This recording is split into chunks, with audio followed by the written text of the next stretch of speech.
Hello guys, welcome to our channel six alliance. Six alliance में आपका बहुत बहुत स्वागत है। और आज हम भारतीय संविधान की सीरीज़ को कंटिन्यू रखते हुए राज्य सूचना आयोग के बारे में पढ़ेंगे। और पिछले कुछ लेक्चर्स में हमने वो कुछ महत्वपूर्ण आयोग है वो कवर कर लिए। होपफुली पिछले सारे लेक्चर पसंद आ रहे होंगे। और अगर कोई भी डाउट हो तो आप कमेंट बॉक्स में मेंशन कर सकते हैं। साथ ही साथ आपका कोई भी सुझाव हो तो आप कमेंट बॉक्स में मेंशन कर सकते हैं। अगर आपने अभी तक हमारा चैनल सब्सक्राइब नहीं किया तो प्लीज़ सब्सक्राइब कर लीजिए और ज़्यादा से ज़्यादा दोस्तों के साथ वो शेयर करें। और आज हम राज्य सूचना आयोग से संबंधित प्रमुख प्रावधान पढ़ेंगे, जो कि परीक्षा की दृष्टिकोण से जो भी तथ्य महत्वपूर्ण होंगे उनके बारे में देखेंगे। और कहाँ से वो कैसा क्वेश्चन है वो पुट किए जाते हैं और पिछले कुछ सालों में कैसे क्वेश्चन हैं उन सब के बारे में हम डिस्कस करेंगे। और पॉइंट टू पॉइंट है, उसमें जो भी होंगे फैक्ट उनके बारे में अच्छे से देखेंगे। ये सेशन स्टार्ट करने से पहले हम देख लेते हैं कि हमारे यूट्यूब पे सेशन कौन कौन से होते हैं। तो डेली करंट अफेयर का सेशन होता है जो कि एमसीक्यू बेस्ड होता है, सुबह डेली 5 बजे होता है। डेली करंट अफेयर का दूसरा सेशन होता है जो कि 6 बजे होता है, ये डिस्क्रिप्टिव होता है। और पॉलिटी हमारा अल्टरनेटिव डेज पे चलता है, ट्यूसडे सस्ते और सैटरडे को चलता है सुबह 9 बजे। और वीकली एमसीक्यूज का रिवीजन होता है जो कि प्रत्येक रविवार को 12 बजे होता है। इसमें हम जो संपूर्ण सप्ताह होता है इसमें से कुछ महत्वपूर्ण प्रश्नों का संकलन करते हैं और उसका है वो रिवीजन करवाया जाता है। और मंडे टू सैटरडे 12 बजे हमारी है वो सामान्य हिंदी की सीरीज चलती है, जिसमें अभी हम फिलहाल शब्द युगों के बारे में पढ़ रहे हैं। ठीक है, तो आज देखते हैं राज्य सूचना आयोग। ठीक है, राज्य सूचना आयोग। इससे पहले अपने वो केंद्रीय सूचना आयोग पढ़ लिया था। उनसे संबंधित जितने भी प्रावधान थे जो महत्वपूर्ण थे उनके बारे में हमने वो डिस्कस कर लिया था। तो अब देखते हैं कि राज्य सूचना आयोग किस प्रकार का आयोग है।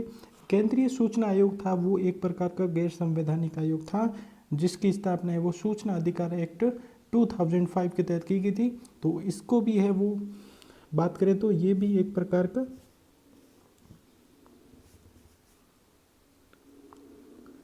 गैर संवैधानिक आयोग। ठीक है, ये भी एक प्रकार का एक गैर संवैधानिक आयोग है। ठीक है, और इसकी स्थापना, ठीक है, इसकी स्थापना किसके तहत की गई? सूचना का अधिकार, सूचना का अधिकार अधिनियम यानी एक्ट 2005 के तहत है वो इसकी स्थापना की गई है। अब जब किसी अधिनियम के द्वारा किसी आयोग या का गठन किया जाता है तो वो सांविधिक या गैर संवैधानिक आयोग होता है। इसकी बात हमने पहले भी कई लेक्चर्स में कर चुके हैं कि गैर संवैधानिक और संवैधानिक में आयोग में क्या फ़र्क होता है। तो संवैधानिक आयोग होता है जिसका मूल संविधान में उल्लेख किया गया हो, और जिन आयोगों या जो अदर संगठन होते हैं उनका उल्लेख अगर नहीं किया गया हो मूल संविधान में, लेकिन बाद में किसी अधिनियम के माध्यम से उनकी स्थापना या गठन किया गया है, तो इस प्रकार के आयोग है वो गैर संवैधानिक आयोग होते हैं, न कि संवैधानिक आयोग होते हैं। ठीक है, अब राज्य सूचना आयोग, तो ये एक राज्य में उच्च प्राधिकार के रूप में शिकायतें सुनना। ठीक है,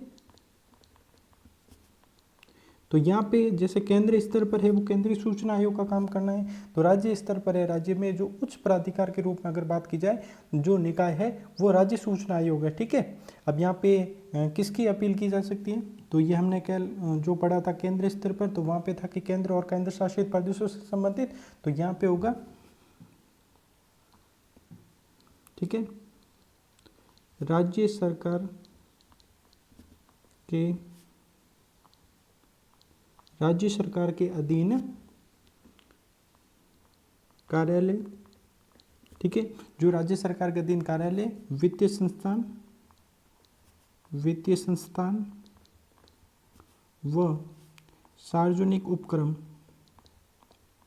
सार्वजनिक उपक्रम आदि इनसे संबंधित है शिकायतों का है वो यहाँ पे की जा सकती है। ठीक है, इनकी शिकायतें की यहाँ पे, इनसे संबंधित शिकायतें की जा सकती है जिन पर है वो सुनवाई होती है।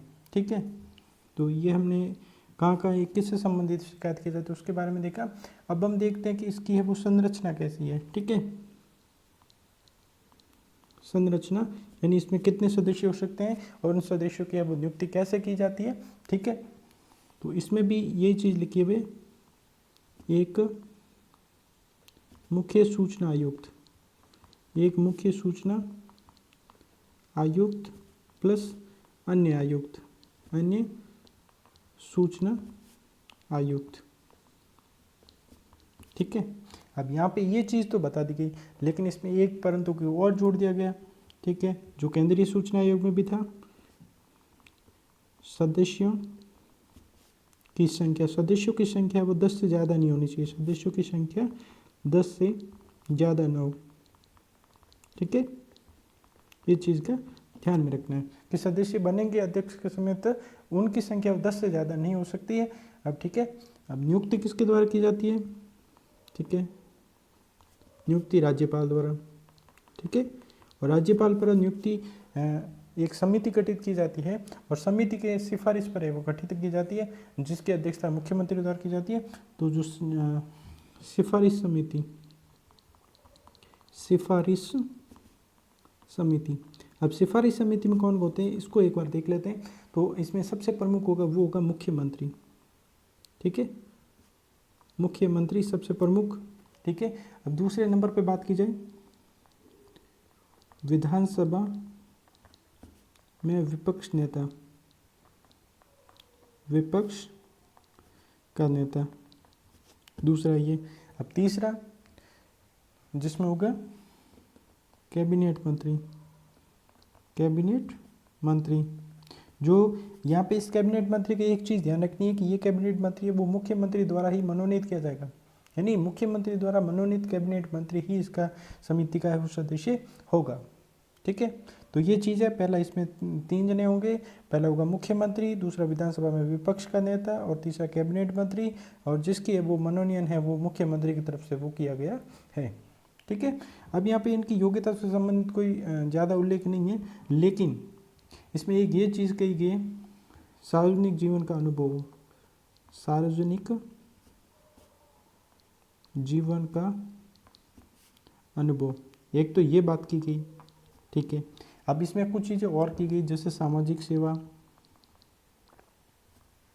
ठीक है, प्रशासन की समझ हो, प्रबंधन है वो अच्छे से हो। ठीक है, प्रशासन हो गया, प्रबंधन हो गया। ठीक है, उसके बाद में विधि की जानकारी हो, एक इसमें संबंधित है पत्रकारिता। ठीक है, और पत्रकारिता, उसके बाद में विज्ञान, तकनीकी, इन सब की है वो जानकारी होनी चाहिए। तो ये बेसिकली लिखा गया योग्यता में, कोई योग्यता में स्पष्ट रूप से किसी भी योग्यता का उल्लेख नहीं किया गया। अब कुछ चीज़ें यहाँ पे परंतुक में जो कि इम्पोर्टेंट है। ठीक है, संसद या राज्य विधानमंडल, संसद या राज्य विधानमंडल का सदस्य न हो, यही प्रावधान हमने वो केंद्रीय सूचना आयोग में पढ़े थे। तो आप जब केंद्रीय सूचना आयोग वाला पिछला लेक्चर अच्छे से कंप्लीट देख लोगे तो राज्य सूचना आयोग में है वो ज़्यादा फर्क नहीं होगा। यहाँ पे जहाँ पे राष्ट्रपति था वहाँ पे राज्यपाल हो जाएगा। बाकी कौन से सदस्य नहीं बन सकते, तो इसमें भी वही है कि संसद और राज्य विधानमंडल का सदस्य नहीं होना चाहिए। उसमें भी सेम था कि संसद या राज्य विधानमंडल का सदस्य नहीं होना चाहिए। ठीक है, ये था राजनीतिक पार्टी में, राजनीतिक जो दल है लाभ प्राप्त न कर रहे हो। ठीक है, राजनीतिक दल से लाभ प्राप्त नहीं कर रहे हो, तो इस चीज़ का वो ध्यान में रखना है। ठीक है, अब हम देख लेते हैं कि इन जो कार्यकाल का क्या उल्लेख है, कार्यकाल। ठीक है, अब इनके कार्यकाल की बात की जाए तो जो कार्यकाल होगा 5 से 62।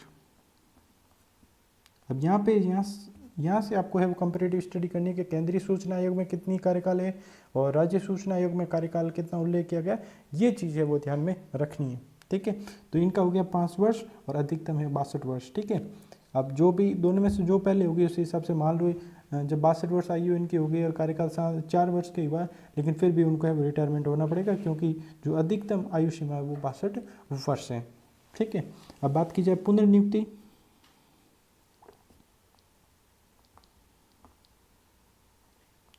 पुनर्नियुक्ति के लिए पात्र नहीं, यानी पुनर्नियुक्ति के लिए वो पात्र नहीं।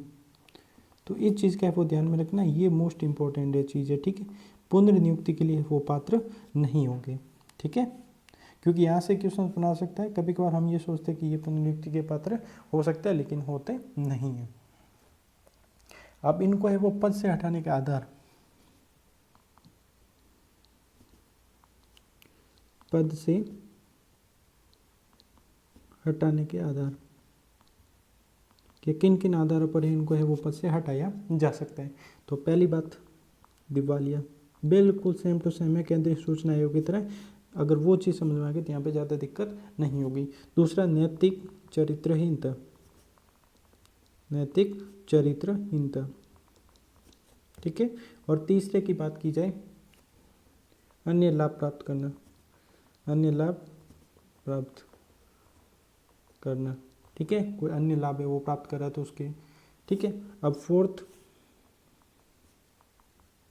मानसिक व शारीरिक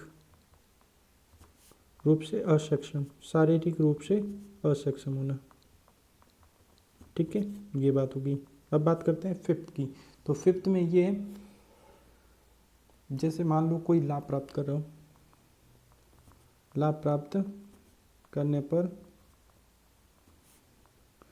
कार्य निष्पक्षता प्रभावित, कार्य निष्पक्षता प्रभावित, तो इस चीज़ का है वो ध्यान में रखना है। पहली बात हमने की कि ये दिवालिया, ठीक है, दूसरा नैतिक चरित्रहीनता, तीसरा अन्य लाभ प्राप्त करना, ठीक है, और फोर्थ होगा मानसिक और शारीरिक रूप से असक्षम होना, और अन्य जगह से अगर लाभ प्राप्त करा उससे उसकी कार्य निष्पक्षता अगर प्रभावित हो रही है तो उसके आधार पर भी हटाया जा सकता है। अब उसके अलावा राज्यपाल है, उसके पास में 2 और पावर है। राज्यपाल सिद्ध कदाचार, ठीक है, सिद्ध कदाचार तथा असक्षमता के आधार पर हटा सकते हैं, यानी इन 2 आधारों के आधार पर राज्यपाल भी हटा सकता है। अब राज्यपाल क्या करता है, उच्चतम न्यायालय के पास भेजता है, ठीक है। यहाँ पे ये चीज़ ध्यान रखना, कन्फ्यूजन नहीं होना, यहाँ पे हाई कोर्ट नहीं करना है, ये चीज़ ध्यान रखना। राज्यपाल, ठीक है, उच्चतम न्यायालय के पास भेजेगा, उच्चतम न्यायालय, ठीक है, फिर यहाँ होगी जांच, ठीक है, सदस्यों को हटाना।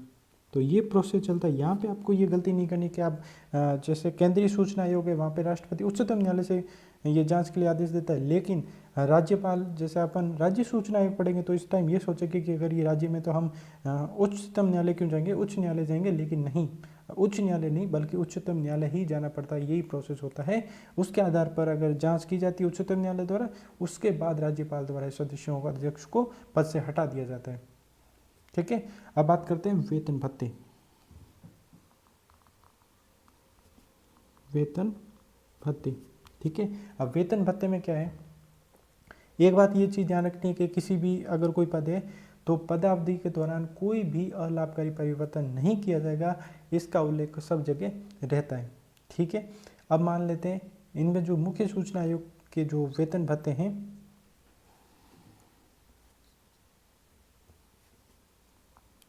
मुख्य सूचना आयुक्त, ठीक है, इनके वेतन भत्ते निर्वाचन आयुक्त के बराबर है, निर्वाचन आयुक्त, ये चीज़ ध्यान रखनी है, ठीक है। और जो अन्य सूचना आयुक्त, अन्य सूचना आयुक्त, ठीक है, इनके वेतन भत्ते हैं वो यहाँ पे किसके बराबर होंगे, तो मुख्य सचिव के, जो मुख्य सचिव होता है राज्य का उसके बराबर होंगे, ठीक है।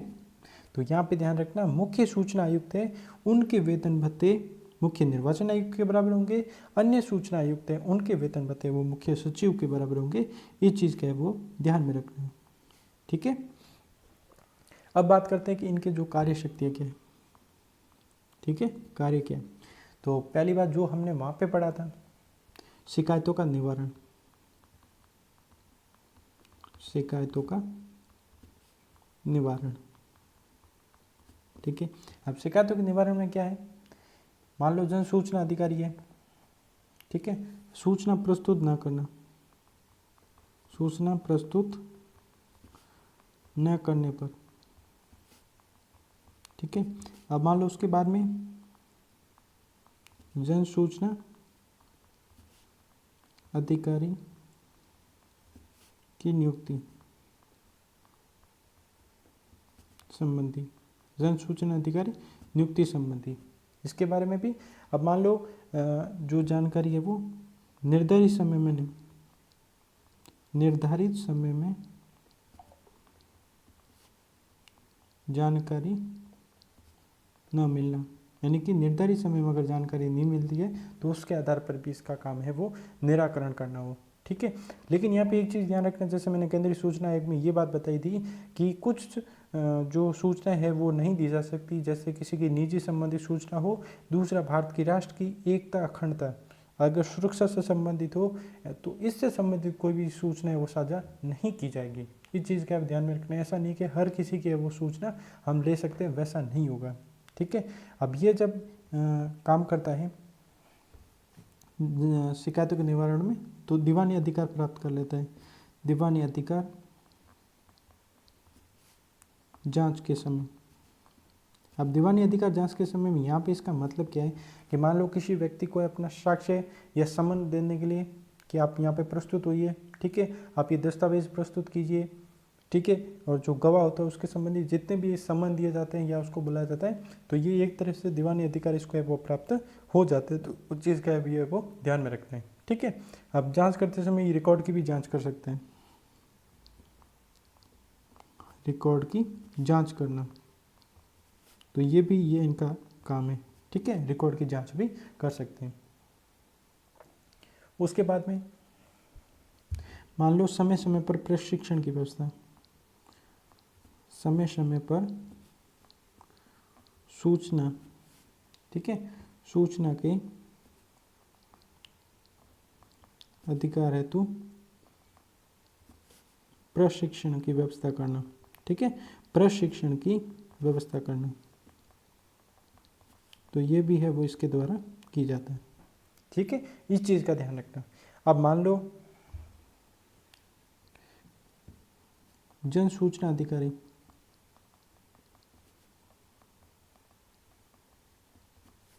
पर जुर्माना लगाना। ठीक है। जन सूचना अधिकार पर जुर्माना लगाया जा सकता है। अब मान लो जो जानकारी टाइम पे नहीं जो मांगी गई हो नहीं दी गई हो, ठीक है, तो समय पर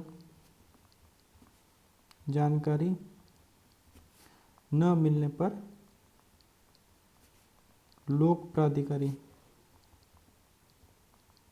ठीक है, लोक प्राधिकारी से लोक प्राधिकारी को इसका मुआवजा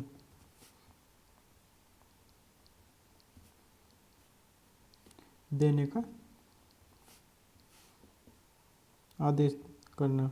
ठीक है, कि आपको यहाँ पे मुआवजा देना है। ठीक है, ये बात हो गई। अब सबसे इम्पोर्टेंट बात होती है प्रतिवेदन। प्रतिवेदन किसको दिया जाता है? ठीक है। अब प्रतिवेदन की बात की जाए तो ये प्रतिवेदन प्रस्तुत किया जाता है राज्य सरकार को। किसको? राज्य सरकार को। और राज्य सरकार है, ठीक है, राज्य सरकार द्वारा विधानमंडल के पटल पर रखा जाता है। विधानमंडल के पटल पर रखना। ठीक है, ये है राज्य सरकार का काम है, क्योंकि इनके द्वारा रिपोर्ट है वो राज्य सरकार को दी जाती है। ठीक है। इसके तहत एक चीज़ ये है कि मान लो लोक प्राधिकारी,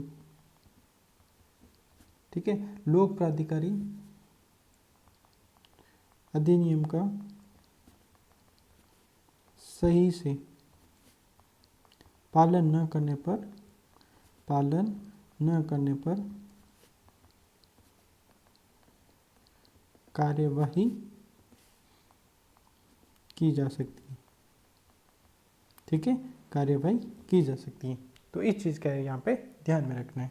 ठीक है, तो ये हमने वो राज्य सूचना आयोग के बारे में जितने भी महत्वपूर्ण प्रावधान थे उनके बारे में देख लिया है। अब जल्दी से एक बार हम रिकैप कर लेते कि हमने कौन कौन से वो महत्वपूर्ण प्रावधान इसमें है वो देख लिए हैं। एक बार जल्दी से देख लेते हैं, जो कि महत्वपूर्ण तथ्य है वो इनको है दोबारा याद हो जाएंगे। तो सबसे पहले हमने देखा राज्य सूचना आयोग, ठीक है। और राज्य सूचना आयोग एक प्रकार के गैर संवैधानिक आयोग है, ठीक है। और इसकी स्थापना है वो सूचना का अधिकार अधिनियम 2005 के तहत है वो की गई है, ठीक है।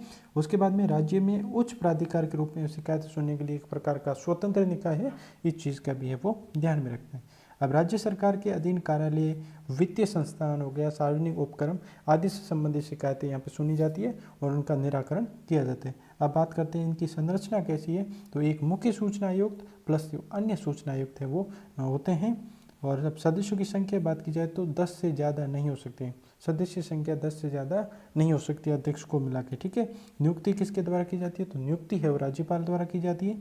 अब मान लो राज्यपाल जो नियुक्ति करता है, जो समिति होती है उसकी सिफारिश पे करता है, समिति होती है मुख्यमंत्री की अध्यक्षता में, तो इसमें मुख्यमंत्री खुद शामिल होते हैं और विधानसभा के विपक्ष का नेता होता है वो, और कैबिनेट मंत्री, और जिसका है वो मनोनयन है वो खुद मुख्यमंत्री द्वारा किया जाता है। सार्वजनिक जीवन का अनुभव होना चाहिए सदस्यों को, सामाजिक सेवा, प्रशासन, प्रबंधन, विधि, पत्रकारिता, विज्ञान और तकनीकी से संबंधित, ठीक है। संसद या राज्य विधानमंडल का सदस्य नहीं होना चाहिए उसको, जो सदस्य बनेगा सूचना आयोग में। राजनीतिक दल से वो लाभ प्राप्त नहीं करा, इस चीज़ का ध्यान रखना है। कार्यकाल 5 से 62 वर्ष, ठीक है। और यहाँ पे ये लोग हैं वो पुनर्नियुक्ति के लिए पात्र नहीं होगी, खासकर इस चीज़ का ध्यान रखना, क्योंकि यहाँ से स्टेटमेंट बन सकता है क्या क्या पुनर्नियुक्ति होगी या नहीं होगी, ठीक है। इस चीज़ का है वो ध्यान में रखना है। अब यहाँ पे आयु की बात करें तो ये 62 वर्ष नहीं है, 65 वर्ष है, ठीक है। आयु 65 वर्ष है, 5 वर्ष से 65 वर्ष है, ठीक है। हमने केंद्रीय सूचना आयोग पढ़ा था और राज्य सूचना आयोग, यहाँ पे इस चीज़ को है वो कंपेरिजन करना है, पुनर्नियुक्ति के पात्र नहीं होंगे, ठीक है। पद से हटाने का आधार दिवालिया, नैतिक चरित्रहीनता और अन्य लाभ अगर प्राप्त कर रहा है तो। मानसिक और शारीरिक रूप से असक्षम, ठीक है। अगर मानसिक और शारीरिक रूप से है वो असक्षम है तो और लाभ प्राप्त करने के इसमें होगा कार्य निष्पक्षता प्रभावित, ठीक है। उसके बाद में देखते हैं राज्यपाल सिद्ध दशा और असक्षमता के आधार पर पद से हटा सकते हैं। राज्यपाल उच्चतम न्यायालय को भेजेगा जांच के लिए और सदस्यों के वो हटाया जाता है उसके बाद में, ठीक है। वेतन भत्ते, मुख्य सूचना आयोग का वेतन जो होंगे, वेतन भत्ते निर्वाचन आयुक्त के बराबर होंगे, ठीक है। अब यहाँ पे एक चीज़ हमने पिछले लेक्चर में भी देखा था तो उसमें भी है वो कंपैरिजन किया था, ठीक है। अन्य सूचना आयुक्तों का वेतन भत्ता होगा मुख्य सचिव के बराबर होगा, ठीक है। कार्य है वो शिकायतों का निराकरण या निवारण करना, सूचना प्रस्तुत न करने पर, समय पर, जन सूचना अधिकारी की नियुक्ति संबंधित और निर्धारित समय में जानकारी न मिले। और जब जांच करते हैं तो इनको दीवानी अधिकार प्राप्त हो जाते हैं जांच के समय, ठीक है। रिकॉर्ड की जांच कर सकते हैं ये लोग और समय समय पर सूचना का अधिकार है तो प्रशिक्षण की भी व्यवस्था की जाती है, ठीक है। जन सूचना अधिकारी पर जुर्माना लगाना और समय पर जानकारी न मिलने पर लोक प्राधिकारी को इसका है वो मुआवजा देने का आदेश देना, ठीक है। उसके बाद में प्रतिवेदन किसको सौंपा जाता है तो राज्य सरकार को और विधानमंडल के पटल पर रखा जाता है।